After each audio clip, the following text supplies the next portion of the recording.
Bonjour tout le monde, ici Michel Lacroix qui vous souhaite la bienvenue à l'émission au 19e. Cette semaine, un entretien avec Martin Ducharme, le directeur général du golf Château-Bromont, en vue des derniers préparatifs pour le championnat féminin de golf Ororo de la PGA du Canada à Bromont. À la leçon, Éric Laporte va nous parler d'un élément technique, le relâchement des poignets. Et à la visite, on est dans le centre du Québec. On se retrouve au Drummond à Saint-Majorique. Tout ça et plus encore cette semaine à l'émission au 19e. Au 19e, une présentation de RBC au service de votre réussite. En collaboration avec Mulligan Centre du Golf. Pour un nouvel élan. Et par les professionnels de la PGA du Québec, les experts en golf.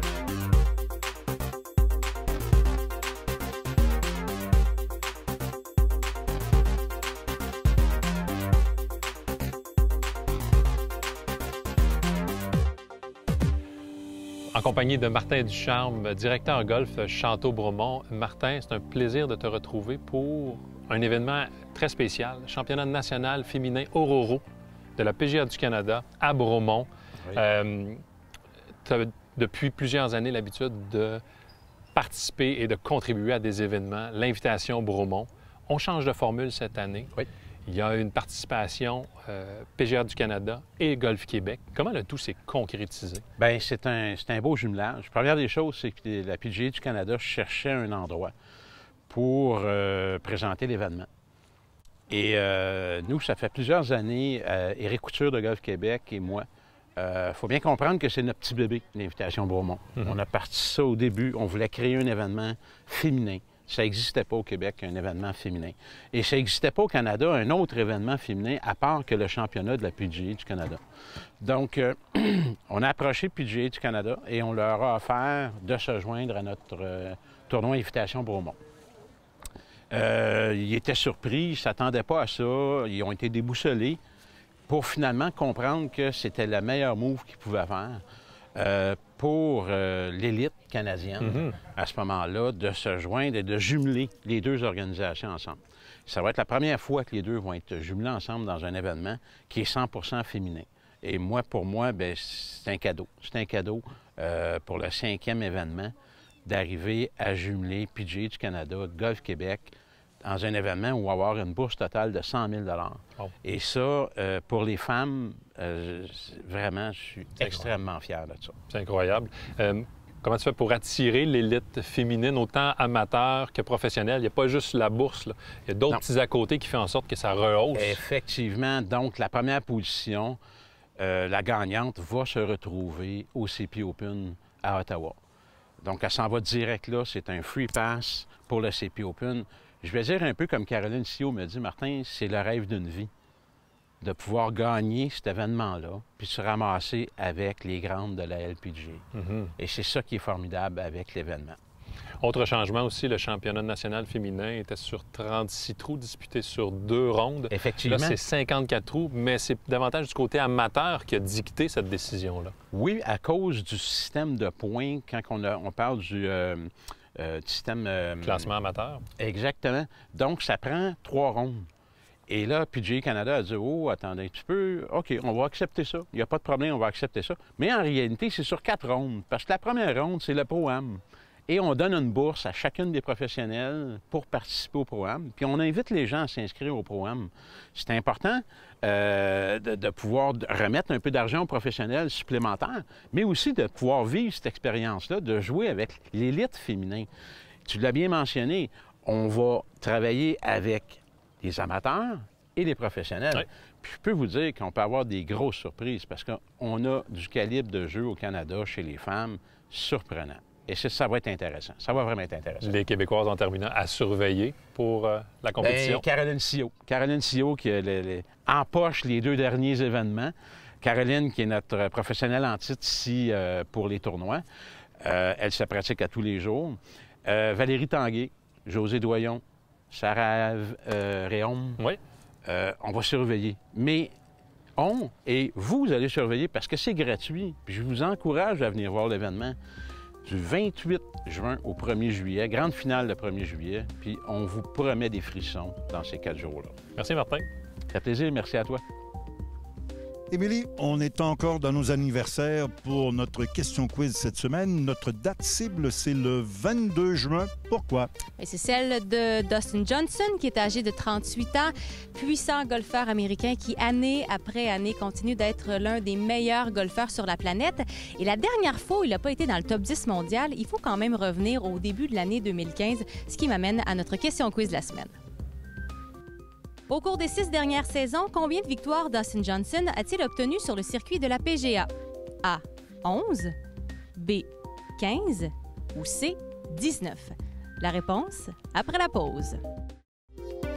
Avant la pause, nous vous avons demandé, au cours des 6 dernières saisons, combien de victoires Dustin Johnson a-t-il obtenu sur le circuit de la PGA? La réponse est B. Ce sont 15 victoires que Dustin Johnson a accumulées au cours des 6 dernières années. On doit évidemment les ajouter aux 9 précédentes pour un total de 24. Et tu parles de 24, ça lui permet d'être en 26e position au classement pour le plus grand nombre de victoires en carrière sur le circuit PGA Tour, à égalité avec le légendaire Gary Player. 14 saisons consécutives depuis ses débuts sur le circuit du PGA Tour, Dustin Johnson a remporté une victoire, au moins une victoire à chacune de ces saisons.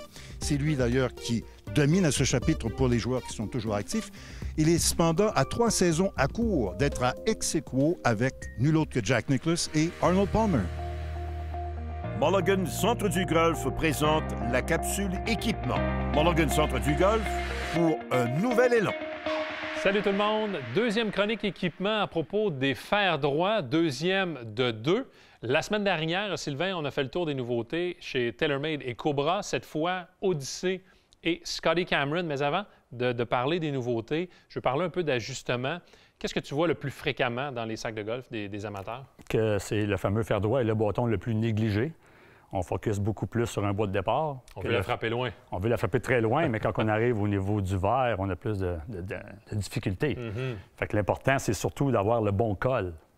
Oui, on avait parlé du point d'équilibre la semaine dernière, la façon dont la tête pend librement. Et ça a rapport avec l'arc d'élan. Avec l'arc de la personne. Il y a aussi la longueur du poteur. Souvent, on a trop long. On n'a pas les yeux à la bonne place. Il y a aussi la grosseur de la grippe. Quelqu'un qui bouge beaucoup ses mains devrait avoir une grippe un peu plus grosse. Oui. Et le fameux tempo. Si on a un tempo qui est très, très ralenti, ça prend une tête plus grosse. Quelqu'un qui est très rapide au niveau du tempo doit avoir une tête beaucoup plus petite. Donc, le volume de la tête va influencer le tempo, le rythme. Oui. Intéressant. Si on s'attaque à Odyssey cette année, on a beaucoup de nouveautés, à commencer par la série Tri-Hot 5K. Écoute, c'est toutes des têtes classiques. C'est fait aussi avec une tête multimatérielle. Puis le moment d'inertie est supérieur à 5000. De là, le nom 5K. Puis c'est une première au niveau dans l'industrie, au niveau d'un fer droit. Je vous invite à écouter Sean Toulon, directeur général de chez Odyssey, qui nous parle justement de cette innovation unique. So by taking massive amounts of tungsten, finishing a form with something that's really, really light like aluminum, adding the white hot face material and stainless steel, if we could do all of that, we thought we would be able to change the performance of a blade pretty dramatically, and we have. So that's really what you see in Tri-Hot. It's been pretty exciting. Most of the blade designs are in the low 4s. So when you start to talk about a 20 to 25% improvement in inertia, that's really, really important. We get excited, we being people that do this for a living, club geeks, I'll call us, we get really excited if we can find, 3, 4, 5%. So if you can find 20 or 25%, that's a massive improvement in the overall performance. C'est certain que 1 mm, 2 mm d'amélioration, Sylvain, c'est intéressant pour ceux et celles qui se creusent la tête justement à dénicher toujours des nouveaux produits. Oui. Parlant de nouveaux produits, on a une nouvelle famille qui remplace la série 10. Maintenant, on est 11. 11, oui. Écoute, l'ancien 10 était beaucoup plus carré au niveau de la tête. Le nouveau 11, on s'est basé sur le modèle très populaire numéro 7. Oui. Alors, on voit ici qu'il est beaucoup plus raffiné vers l'arrière, plus petit. Puis les nouvelles options, 4 modèles différents, dont le fameux aide à l'alignement Triple Track. Que l'on retrouve également sur les balles de chez Callaway. Oui. On utilise plusieurs matériaux pour concevoir la série 11 pour ce qui est de la tête. Et on retourne à Sean Toulon qui nous explique les raisons qui ont mené à la transition vers cette nouvelle série. These higher MOIs, so these are over 5,000 as well. mallets have a tendency to want to open on the way back, but they have a tendency they need a lot of golfer input to get them back to square, which is fine if you miss mostly to the left.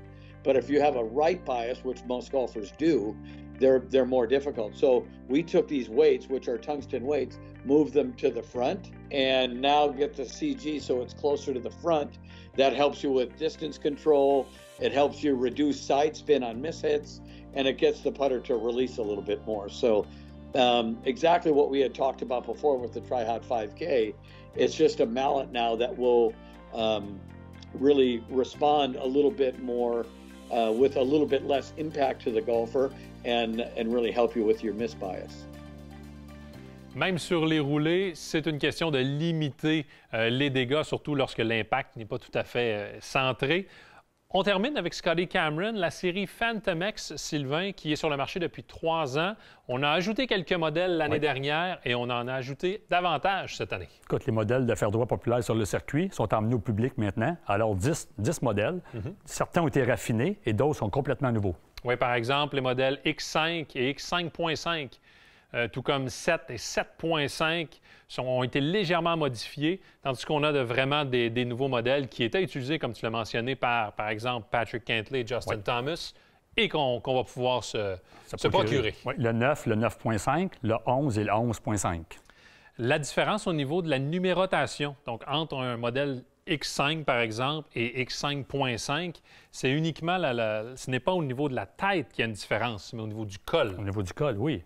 On le voit ici, c'est que, exemple, qu'il y a une personne qui a une technique plus rectiligne, va y aller avec un modèle 5. On voit ici que la face est beaucoup plus droite. Une personne qui a une technique qui est plus arquée va prendre ton modèle 5.5, qu'on voit que le col est différent. Donc, ils amènent plus leur tête descendue vers le bas.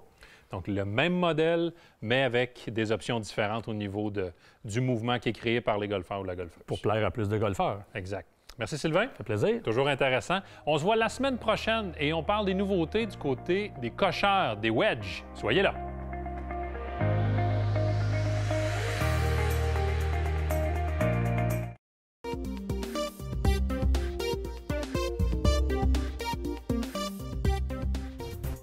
Ce conseil de golf est une présentation de TaylorMade. Cette semaine, on va parler d'un des concepts les plus mal compris des golfeurs amateurs, je crois, c'est-à-dire le fameux relâchement de club, le release, comme on dit. Je vais vous expliquer comment positionner vos mains, votre corps, avant l'impact, à l'impact, mais surtout après l'impact. On va faire ça en 3 étapes simples. Mise en garde, il est important de bien comprendre chaque étape avant de passer à la suivante, pour bien analyser le feedback que notre corps va nous donner et que ça soit plus facile à appliquer. Pour la première étape, je vais avoir besoin d'un bâton. Moi, j'ai pris un bâton plus court où vous allez planter un tee au bout de celui-ci. Prenez position vis-à-vis votre balle. On va garder juste la main d'en haut sur le club, la main d'arrière derrière le dos. Aucune rotation du tronc. On va glisser notre bras vers l'arrière en faisant une flexion pour que notre tee vienne pointer vers la balle sur la montée arrière et vers la balle sur la montée avant. Donc, le tee pointe vers la balle, vers la balle. Tee pointe vers la balle, vers la balle. Remarquez bien ici quelques positionnements importants. Mon coude est fléchi, mais surtout mon coude pointe vers le sol. Souvent, l'erreur lors du relâchement, les gens vont avoir un coude qui va venir pointer vers le ciel et la tête de bâton risque d'être plus basse que les mains. Bras déconnectés à notre corps. Donc, étape 1, on s'assure de bien comprendre. Tee pointe vers la balle, tee pointe vers la balle. Ma main est très détendue sur le club et je peux le faire en mouvement de va-et-vient. Bien sentir ce mouvement de relâchement. Pour l'étape 2, je vais reprendre un bâton de longueur conventionnelle, mais je vais garder le tee planté au bout de ma grippe. On va mettre nos 2 mains cette fois-ci sur la prise. On va monter encore en position où mon tee va pointer vers la balle et en faisant une petite rotation du tronc. Donc, tee pointe vers la balle, tee pointe vers la balle,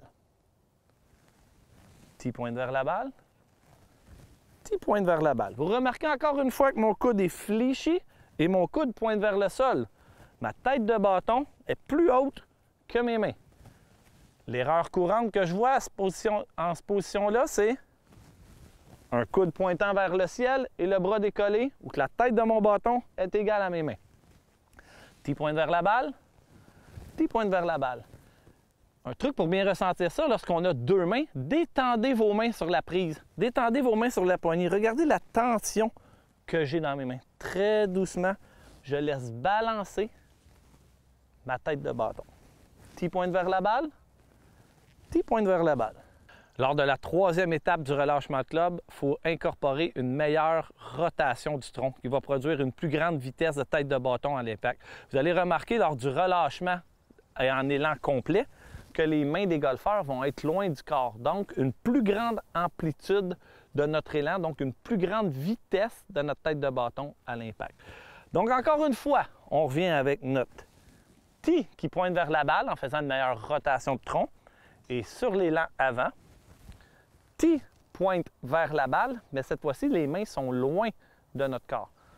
Tee pointe vers la balle, tee pointe vers la balle en ayant les mains loin du corps. Ce qu'il ne faut pas voir à cette étape-ci, il faudra avoir assimilé le bon mouvement. Il ne faut surtout pas essayer de venir soulever la balle vers le ciel ou que le coude va être plié et la vitesse de tête de bâton ne sera pas optimale à l'impact.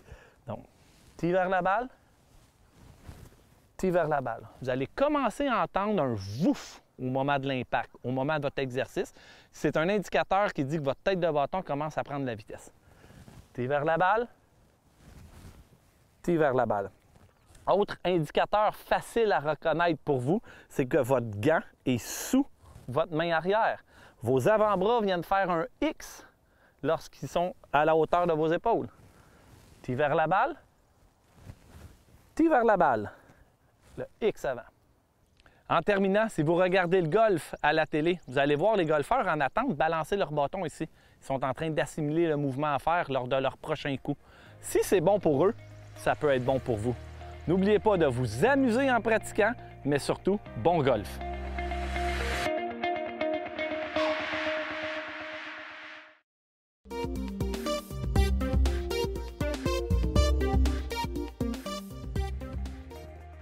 Saviez-vous qu'il n'est pas seulement question de fermeture de parcours de golf dans notre industrie? Oui, c'est un refrain que l'on a entendu maintes et maintes fois au cours des dernières années, mais c'est important de souligner que le golf se développe et ce, partout sur la planète. Selon la National Golf Foundation et les statistiques sorties en 2021, 540 projets sont présentement en cours de développement. Les continents qui dominent à ce niveau, les Amériques avec 175, l'Asie et le Moyen-Orient 153 et l'Europe arrive au troisième rang avec 130 projets. Juste en Asie, depuis 2016, c'est plus d'une centaine de parcours de golf qui ont ouvert leurs portes pour les golfeurs et golfeuses, ce qui est quand même intéressant. Autre point intéressant au niveau de cette statistique, si l'on combine les Amériques et l'Europe, c'est plus de 300 projets et plus du 2/3 proposent une offre hôtelière, ce qui indique que le volet touristique sera grandement favorisé dans les prochaines années. Ce ne sont pas les parcours de golf qui manquent entre Montréal et Québec et aujourd'hui, on s'arrête à Sainte-Majorique au club de golf Le Drummond, un secret bien gardé depuis près de 30 ans. Steve Lupien, qui est co-actionnaire et directeur des opérations, nous présente le club, mais également son offre de service qui est très surprenante.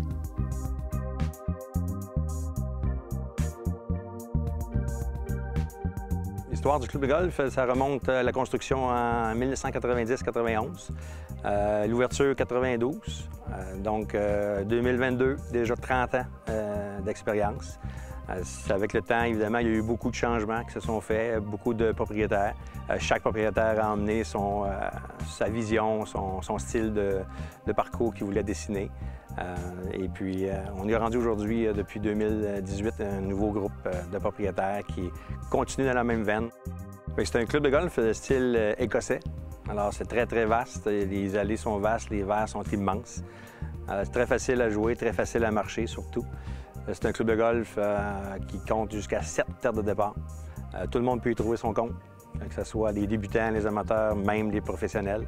On a jusqu'à plus de 7000 verges pour jouer. Les rouges, jalons rouges, on commence à 4800. Donc, tout le monde peut trouver son compte. Donc ici, l'identité écossais, qu'est-ce que ça donne? C'est qu'on a vraiment des grands verres. C'est pas rare ici, ceux qui n'ont pas des fers précis, là, qui se retrouvent avec des courroulés de 30, 40, même de 50 pieds. On a beaucoup de fosses de sable aussi. On a des vallons. Les allées sont vastes, quand même assez permissifs. On a, en termes anglais, du fescue, du foin en bordure des allées, mais les allées sont tellement vastes que quand même, tout le monde peut y trouver son compte. Là. On fait toujours la blague pour les nouveaux golfeurs qui viennent nous voir qu'ici, on a changé nos Marshall pour des Lav Guard. Ça les sécurise un petit peu. Non, mais tout le monde retient les plans d'eau que nous avons, mais en réalité, les plans d'eau, pour quelques trous, on voit que c'est en jeu, mais c'est vraiment pour nous aider à l'irrigation, pour les sécheresses qu'on a. Donc ça nous aide à maintenir une qualité de terrain avec l'irrigation. Notre trou signature, le parcours, le trou numéro 5, c'est le plus difficile, difficulté numéro 1. Très difficile au niveau de la décision qu'on en prend parce que le vert, c'est un mini crochet vers la droite. Avant, c'était même hors limite à gauche et une grande fosse de sable avec un étang d'eau à droite. Donc, il faut vraiment... Le coup de départ est un enjeu majeur pour bien réussir ce trou. Aussi, le vert est très grand pour faire le loisilet ou même récupérer le par. On a souvent des courroulés jusqu'à 30, 40, 60 pieds à faire. Beaucoup d'investissements, je dirais, depuis notre arrivée. Là, juste la terrasse, là, que quand même, c'est un investissement de plus de 200 000 pour faire une salle qui peut nous accueillir des tournois d'envergure jusqu'à 200 personnes sur un palier, 200 personnes sur l'autre. L'investissement aussi de la boutique, une boutique de 2000 pieds carrés, donc c'est pas rien maintenant, là, dans les années 2000-2020. Rares sont les clubs de golf qu'on peut voir une aussi grande boutique. En conclusion, c'est un terrain qui est très particulier. Il n'y a pas beaucoup de style écossais au Québec. C'est un défi majeur lorsque vous avez des conditions qui sont difficiles, mais normalement, avec les jalons que nous avons, le nombre de jalons, comme je dis, de 4800 verges à plus de 5000 verges, si vous choisissez vos bons jalons, vous allez avoir du plaisir assuré. C'est là-dessus que se termine l'émission 19e cette semaine. À notre prochain rendez-vous, la chronique Accès Physio avec Stéphane Fournier. On va parler de gestion de blessures, tant dans le cadre d'un match que lors d'une séance d'entraînement. À la leçon, Debbie Savamorel va nous donner les trucs pour améliorer notre point d'impact avec les bâtons hybrides depuis les allées. Et à la visite, on sera en Estrie. On va aller visiter le parcours de Coaticook. Tout ça et plus encore la semaine prochaine à l'émission Au 19e, là où on entend évidemment les meilleures histoires de golf. Au 19e vous a été présenté par RBC, au service de votre réussite. En collaboration avec Mulligan Centre du Golf, pour un nouvel élan. Et par les professionnels de la PGA du Québec, les experts en golf.